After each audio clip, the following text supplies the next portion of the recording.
இந்த a plus b the whole square நம்ம எப்படி எழுதலாம் அப்படின்னா a minus b the whole square plus 4ab அப்படின்னு எழுதலாம். ஃபார்முலாவை மனப்பாடம் பண்ணிக்கோங்க.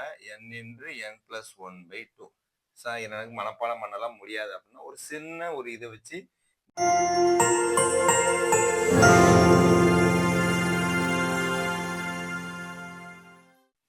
Welcome to சுபிக்ஷம் academy. ஸோ இன்னைக்கு நம்ம என்ன வீடியோ பார்க்க போறோம் அப்படின்னா சிம்பிளிஃபிகேஷன். ஸோ எல்லா எக்ஸாம் குரூப் 1 இருக்கட்டும், குரூப் 2 இருக்கட்டும், குரூப் 4 இருக்கட்டும், இந்த சிம்பிளிஃபிகேஷன் அப்படிங்கிற டாபிக் இல்லாத கொஸ்டினை நீங்க பார்க்க முடியாது. ஸோ நிறைய பேர் எதுல கோட்டை விடுவாங்க அந்த டாபிக்ல அப்படின்னு கேட்டீங்கன்னா ஃபார்முலாஸ் தெரியாம இருக்கும். அதுல தான் வந்து என்னன்னு கேட்டீங்கன்னா கோட்டை விடுவாங்க.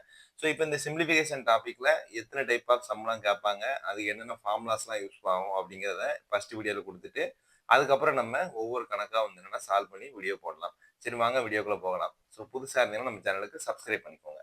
சரி இப்போ ஃபர்ஸ்ட் நம்ம பார்க்க போகிறது என்னன்னா ஜென்ரலாக பேசிக் ஃபார்முலாஸ் தான் பார்க்க போகிறோம்.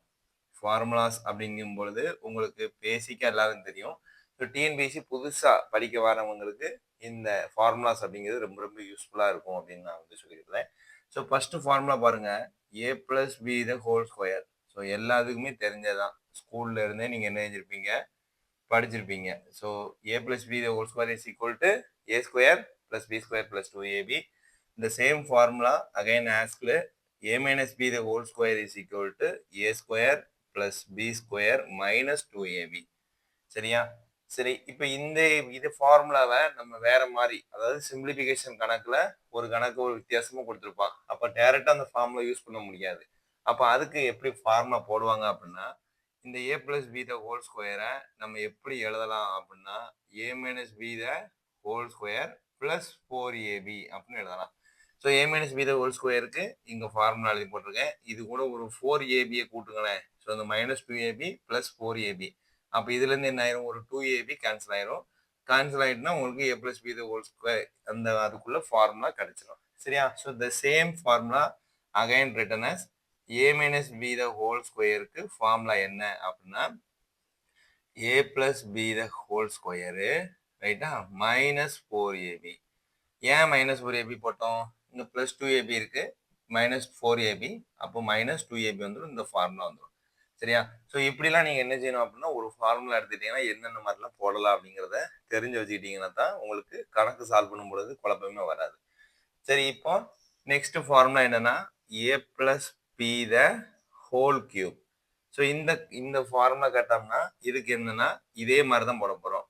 a cube plus b cube plus 3ab into a plus b. அதாவது இங்க பிளஸ் இருந்துச்சுன்னா இங்கேயும் ஃபுல்லா பிளஸ் தான் வரணும், மைனஸே வரக்கூடாது. இந்த a cube plus b cube போட்டாச்சா, இங்க 2ab போட்டோம், இங்க 2 இருக்கிறதுனால இங்க 2ab போட்டிருக்கோம் அப்படின்னு ஞாபகம் வச்சுக்கோங்க. இங்க 3 இருக்கிறதுனால இங்க 3 போட்டிருக்கோம் அப்படின்னு ஞாபகம் வச்சுக்கோங்க. 3ab கூட ஒரு 1 வந்ததுனால இங்க 2 இருக்கிறதுனால அதோட முடிச்சுக்கிட்டோம். ஸோ இங்க 3 இருக்கிறதுனால என்ன செய்யறோம், a பிளஸ் b அப்படின்னு போட்டுக்கிட்டோம். சரியா? இதை அப்படியே எக்ஸ்பேண்ட் பண்ணி கூட நீங்க எழுதிக்கலாம். எப்படி எழுதிக்கலாம், a cube plus b cube plus 3a square b plus 3ab square னு போட்டுக்கலாம். So the same formula as class a minus b the whole cube.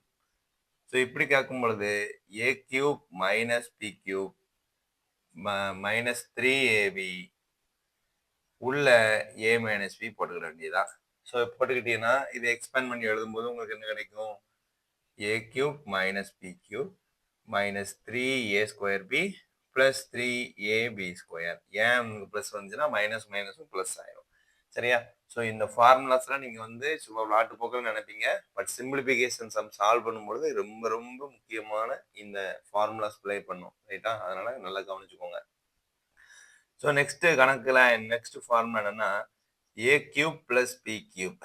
So இது ரொம்ப முக்கியமானது. ஏகப்பட்ட கொஸ்டின் வந்து இந்த ஃபார்முலா வச்சு வரும். ரைட்டா? சாரி.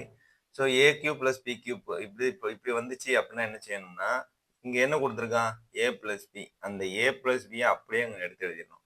அதுக்கடுத்து என்ன செய்யணும், ஸோ இங்க ஏயும் b எடுத்துட்டோம்னா ஸ்கொயர் தான் இருக்கும். ரைட்டா? ஞாபகம் வச்சுக்கோங்க. அப்போ a பிளஸ் b ஹோல் ஸ்கொயருக்கு என்ன formula, a square plus b square plus 2ab இருக்கா, இந்த 2 மட்டும் எடுத்து அப்படியே எழுதிட வேண்டியதான். So a square minus ab plus b square. அதாவது இந்த இடத்துல பிளஸ் வந்துச்சு அப்படின்னா இந்த ஏபி பக்கத்துல மைனஸ் வரணும். ரைட்டா? இது மட்டும் நல்லா நான் வச்சுக்கோங்க. இதே ஃபார்முலாவை இப்போ a cube minus B cube எழுதணும் அப்படின்னா ஏ மைனஸ் பி இந்த பிராக்கெட் இங்க என்ன இருக்கோ அதை அப்படியே இங்க எழுதிட்டேன். ஸோ இங்க மைனஸ் வந்திருக்கிறதுனால இந்த சைடுல மைனஸ் வரக்கூடாது. அப்படி எல்லாமே பிளஸ்ஸா எழுதிடணும். சரியா? ஸோ இதான் வந்து என்னன்னா ஏ மைனஸ் பி ஹோல் கியூபுக்கு ஃபார்முலா. ஸோ நெக்ஸ்ட் நம்ம என்ன ஃபார்முலா பார்க்க போறோம் அப்படின்னா ஸோ இந்த ஃபார்முலாஸ் எல்லாமே முடிச்சிருப்பீங்க. அடுத்து ஒரு ஃபார்முலா வருது பாருங்க, A plus B plus C the whole square. So இது என்னடா 3ன்னு இருக்கு அப்படின்னா சிம்பிள் தான். A square plus B square plus C square plus 2 என்று AB plus BC plus CA. ரைட்டா? இதுதான் வந்து என்னன்னா இந்த A plus B plus C the whole ஸ்கொயருக்கு ஃபார்முலா. ஸோ இப்போ இது எல்லாமே என்னன்னு கேட்டீங்கன்னா பேசிக்கா நீங்க தெரிய வேண்டிய ஃபார்முலாஸ் அப்படிங்கிறது தெரியும். ஸோ இதுக்கு அடுத்து இன்னும் ஒரு சில ஃபார்முலாஸ் இருக்கு, அதை இந்த ப்ரீஃபா எக்ஸ்பிளைன் பண்றேன்.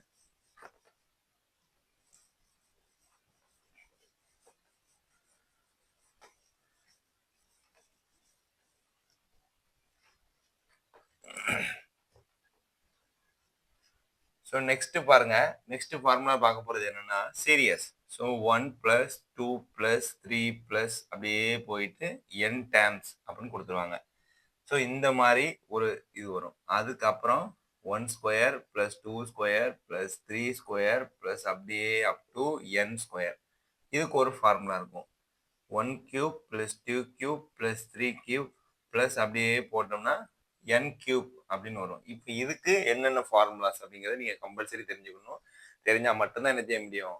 ஸோ நீங்க இந்த ஃபார்முலாஸ் வந்து எதுக்கு யூஸ் ஆகும், நம்பர் சீரியஸ் இருக்கு பார்த்தீங்களா, அதுக்கு கூட இந்த ஃபார்முலாஸ்லாம் யூஸ் ஆகும். நம்ம இப்போ சொல்லுது எல்லா ஃபார்முலாஸுமே எல்லா கணக்குக்குமே ஒத்துப்போம். ஸோ இப்போ இந்த இதுக்கு என்ன செய்யணும் அப்படின்னு கேட்டீங்கன்னா ஃபார்முலாவை மனப்பாடம் பண்ணிக்கோங்க. n into n plus 1/2. Sir எனக்கு மனப்பாடம் பண்ணலாம் முடியாது அப்படின்னா ஒரு சின்ன ஒரு இதை வச்சு நீங்க ஞாபகம் வச்சுக்கணும். இப்போ 1 2 3 4. ஸோ என்னைக்குமே இந்த மாதிரி ஒரு ஃபார்முலாஸ் வருது அப்படின்னா இந்த மாதிரி ஒரு சிம்பிளா நீங்க ஒரு 4 சீரியஸ் எடுத்து வச்சுக்கணும். எடுத்து வச்சுட்டு என்ன செய்யணும், ஸோ இப்போ இந்த 4 நம்பரோட கூடுதல் என்ன அப்படின்னு கேட்டாங்கன்னா சப்போஸ் இந்த ஃபார்முலா உங்களுக்கு குழப்புது அப்படின்னா இந்த ஃபார்முலாவை இப்போ என்னென்ன எத்தனை எத்தனை உறுப்பு இருக்கு அப்படின்னு அர்த்தம். அப்போ 4 இன்று 5 டிவைடட் பை 2. அப்போ பார்த்தீங்கன்னா என்ன வந்துடுது, 10 வந்துடுது. ரைட்டா? So sum of 1 to 4 is 10. அப்போ இந்த 3ஐயும் கூட்டி பாருங்க, 10 வந்துருச்சா? அப்போ இந்த வேல்யூ கரெக்ட். ஸோ அப்போ இதுல இருந்து நீங்க என்ன செஞ்சுக்கலாம், ஃபார்முலா அதாவது இந்த பேசிக் ஃபார்முலா தெரியும், ஆனா இதை நீங்க வந்து செக் பண்ணிக்கிடணும் அப்படின்னா இதை நீங்க யூஸ் பண்ணிக்கலாம். சரியா? இந்த ஃபார்முலா கரெக்டா இல்லையான்ட்டு செக் பண்ணதுக்கு இந்த மாதிரி சிம்பிளா ஒரு நம்பர் கிரியேட் பண்ணி வச்சுக்கிட்டீங்கன்னா உங்களுக்கு யூஸ்ஃபுல்லா இருக்கும். ஸோ நெக்ஸ்ட் பாருங்க, n இன்று n பிளஸ் 1 இது வரைக்கும் எழுதிட்டேன்னா ஸோ இங்க ஸ்கொயர் வந்துருச்சு. அப்போ என்ன செய்யணும், 2n இங்க எடுத்துக்கிடுது. 2n plus 1. ஸோ ஸ்கொயர் வந்ததுனால என்ன செய்யணும், கீழே ஒரு 6 போட்டுறணும். ரைட்டா? இவ்வளவுதான் இதுக்கான ஃபார்முலா.